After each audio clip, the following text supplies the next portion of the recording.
ito naman, this is, both good and bad. Hindi naman bad, pero, if meron kayong mga pagsubok or challenge, kasi yung iba sa inyo puwedeng nakaka-experience sa mga pagsubok or challenge, malalampasan niyo rin 'yan, maghihilom din kayo 'no, kumbaga parang unti-unti kayong maghihilom, unti-unting magiging ma-okey, ayan. So ito yung sinasabi natin na okey.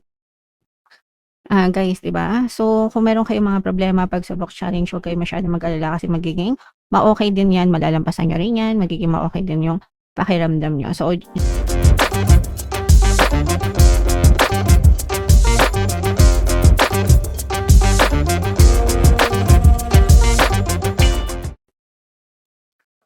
hello guys, hello Taurus, welcome back to Pinay Pixie Tarot. Ang pamagat ng episode natin for tonight is first half kapalaran para ngayong July 1 to 15 para sa Taurus, Sun, Moon, Rising, Sign, and Venus. Unahin natin tong deck na to guys. Ito yung mga angel messages para sa inyo or yung mga paparating sa inyo, mga kapiksi. So, meron tayong okay message guys, no? Ibig sabihin nito magiging ma-okay din ang lahat para sa inyo. If meron kayong mga problema, pagsubok or challenge, magiging ma-okay din ang lahat. Everything will work in your favor. Palagi nyo lang yan guys i-affirm, no? Everything is always working out in my favor para talaga maging pabor sa inyo yung mga sitwasyon nyo sa buhay, mga kapiksi. Okay? So, yan yung first message. Another message, guys. Pasensya na kayo, guys. Nakatapat tayo sa araw, sa bintana. So, minsan medyo mainit. Para meron tayong natural lighting. And ito naman, guys, for some of you, this is loss, mga kapiksi. Yung iba sa inyo magluluksa kasi may maaaring may mawala sa inyo, tao, bagay, sitwasyon na importante sa buhay nyo. And ganun talaga guys, minsan hindi natin masasabi, no? Wala namang permanenteng tao, bagay, sitwasyon sa buhay natin. Lahat yan nakikiraan lang. Lahat yan lumilipas lang, mga kapiksi. So, but, yeah, magiging ma-okay din ang lahat. Malalampasan nyo rin yan guys. Okay? And ito naman ay disturbance. Ito yung mga pabigat, mga balakid sa buhay nyo, mga pwede rin guys na obligation, no? Mga responsibilities na pasan-pasan nyo sa buhay. And sometimes, kumbaga parang for some of you, hindi kayo makapag-focus sa sarili nyo, sa mga gusto nyo, sa mga dreams and ambition nyo kasi meron kayong iba pang obligation sa buhay na feeling nyo nagiging pabigat. So, kailangan lang balansehin guys. As an adult, it's only natural na magkaroon tayo ng mga responsibilities guys, no? But, kayang-kaya natin yan as long as binabalanse lang natin, no? Yung binibigay natin, yung mga bahagi natin sa obligasyon natin and at the same time yung gagawin natin para sa sarili natin. So, yeah, kailangan lang ng tamang balanse. Taurus. Alright, so comment down below if naka-resonate kayo dyan. Ito naman ay sa love, mga kapitsi. Ito naman yung love advice or love message para sa inyo. Basahin natin. A deep soul bond is on the horizon, one that will challenge you, transform you, and ultimately bring you to a place of profound love and understanding. So, ibig sabihin nito, strong connection ito, mga kapiksi. If meron na kayong mga partner o specific person, you will go through different stages, phases sa relationship nyo, mga maganda, mga hindi maganda, mga pagtatalo, mga pag-aaway, mga bittersweet moments, mga kapiksi. Pero, during the process, doon nyo maiintindihan and doon nyo malalaman kung para talaga kayo sa isa't isa ng person nyo. Guys, okay? Kung despite the challenges and despite ng mga hindi pagkakaunawaan, you still stay true to one another and you still stay loyal to one another, guys. Okay? So, yeah. Kapag ganun, doon mo na malalaman kung siya na talaga yung the one para sa inyo. Meron kasing iba na kapag dumaan na ng mga stage ng buhay, nawawala na, no? Gusto puro sarap lang, pagdating sa hirap, ayaw na. So, hindi true love yung mga ganon. Mga ano yan guys, abusado, no? So, yeah. Comment down below if naka-resonate kayo diyan. So, shuffle natin 'to, hanapin natin yung energy ng Taurus, guys. Habang sinu-shuffle natin 'to, panoorin niyo muna yung video natin regarding sa ating paano mag-manifest ng abundance video course. Kapiksi, sawa ka na ba sa mga struggles at hirap sa buhay mo? Masipag ka ba at masikap sa buhay ngunit hindi ka pa rin umaasenso?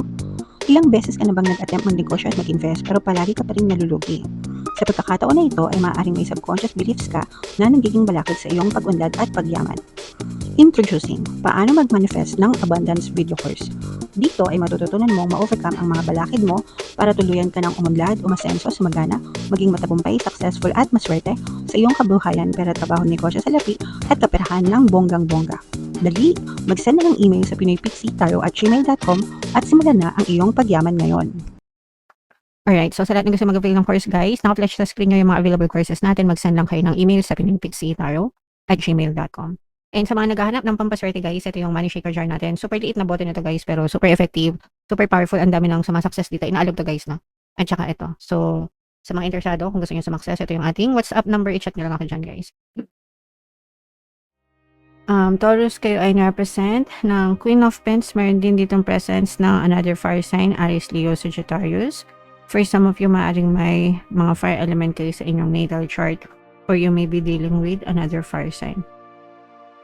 So, eto guys, this is both positive and negative. Sa negative, mga kapiksi, ito yung stress dahil sa love life. Ito, mga kapiksi.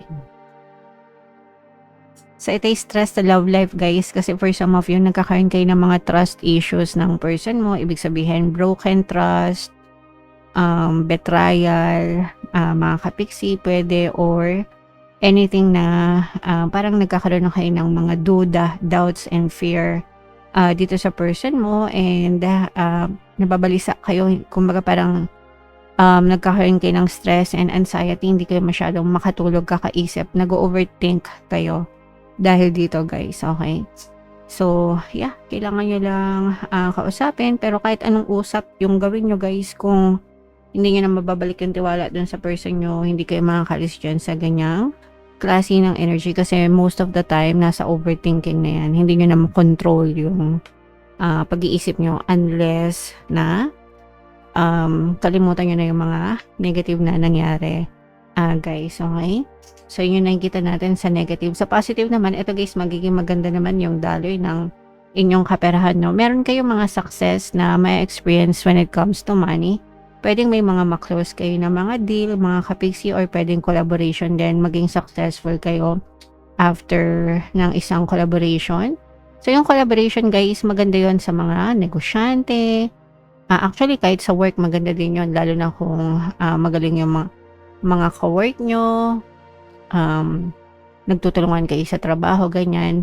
May chance na success din kayo dahil sa collaboration. So, pwedeng ma-promote, pwedeng magkaroon ng other opportunities sa work, mga kapiksi. Pero nararamdaman natin dito yung success pagdating sa kaperahan, guys. At saka kung meron kayong mga nilalakad na mga deal or mga transaction, may mga nililigawan kayong kliyente, guys, no? Maaari nyong mapasagot ng oo yung mga nililigawan yung kliyente pagdating sa kaperahan, guys. Okay, so ito yung success sa business, success sa pera, guys. Kaya i-main nyo na, guys, yan sa comment section, mga kapiksi. Yung iba sa inyo, guys, parang pagod din, no? So you have to take care of yourself din, guys. At saka iwasan nyo rin, guys, yung ikumpara yung sarili nyo sa ibang tao, sa yung success ng ibang tao sa success nyo. Kasi magkakaiba kayo ng timeline at saka magkakaiba kayo ng energy, mga kapiksi. Kaya it makes sense na magkakaiba din yung output nyo sa buhay. Meron kasi ako mga nakikita sa social media na kinukumpara nila yung, ito especially true sa mga sa mga fresh grad, sa mga naghahanap ng trabaho, ganyan. Or yung mga naghahanap, or yung mga nakikipagsapalaran lang sa buhay. Kinukumpara nila yung sarili nila sa mga kaeskwela nila, or yung mga dati nilang kakilala na success na, pero sila ganun pa rin. So again, guys, magkakaiba tayo ng focus, magkakaiba tayo ng energy, magkakaiba tayo ng mindset. Kahit na sabihin nyo pare-pares kayong masipag, guys, kung magkakaiba kayo ng energy, magkakaiba kayo ng mindset, definitely magkakaiba talaga ng output yan, mga kapiksi. Okay? So, yeah, don't be too hard on yourself. Huwag niyo masyadong ikumpara yung sarili niyo. Ang importante is mag-focus kayo sa pwede niyong gawin, mga kapiksi. Alright? Okay, so what else? Tingnan pa natin. Ito naman, this is both good and bad. Hindi naman bad, pero if meron kayo mga pagsubok or challenge, kasi yung iba sa inyo pwedeng nakaka-experience sa mga pagsubok or challenge, malalampasan nyo rin yan, maghihilom din kayo, no? Kumbaga parang unti-unti kayong maghihilom, unti-unting magiging ma-okay, ayan. So, ito yung sinasabi natin na okay. Guys, 'di ba? So, kung meron kayong mga problema, pagsubok, challenge, huwag kayong masyadong mag-alala kasi magiging ma-okay din 'yan, malalampasan niyo rin 'yan, magiging ma-okay din yung pakiramdam niyo. So, just tell yourself, guys, this too shall pass. At saka ito, guys, I'm sensing na piniprep kayo ni universe sa mga bagong paparating, no? Ito, guys, parang itong mga challenge na to, preparation nyo yan, parang initiation yan ni universe. Alam niyo ba yung initiation, 'di ba? Isipin niyo kunwari may fraternity, 'di ba? Ini-initiate kayo, ibig sabihin may mga pagsubok, may mga challenge para maging ready kayo sa brotherhood, 'di ba? So ganun din sa buhay. Parang nire-ready kayo ni universe dahil dito sa mga pagsubok na to. Nire-ready kayo din sa mga panibagong chapter na dadating sa buhay nyo. And kapag ready na kayo, guys, mas strong na kayo, maalam na kayo, and you will be in control. Ito, guys, parang ang nire-ready sa inyo dito is yung emotions nyo, mga kapiksi. So you will be emotionally and mentally ready sa next chapter ng buhay nyo, guys. Okay? So, huwag kayo masyadong matakot kapag may mga problema kayo. Malalampasan nyo rin yan, guys, and magiging ma-okay din kayo. Alright? So, i-mind nyo na to, guys. Itong mga healing, itong magiging ma-okay, itong mga success, guys, sa kaperahan especially. I-mind nyo na yan sa comment section and comment down below if naka-resonate kayo. For more tarot readings, ito yung playlist nyo, guys. Ito naman yung ating success stories ng paano mag-manifest ng abundance video course. Panoorin nyo itong video natin, guys, about money shaker jars. Thank you for liking, sharing, and subscribing. See you next time, guys. I love you all. Have a nice day. Bye-bye.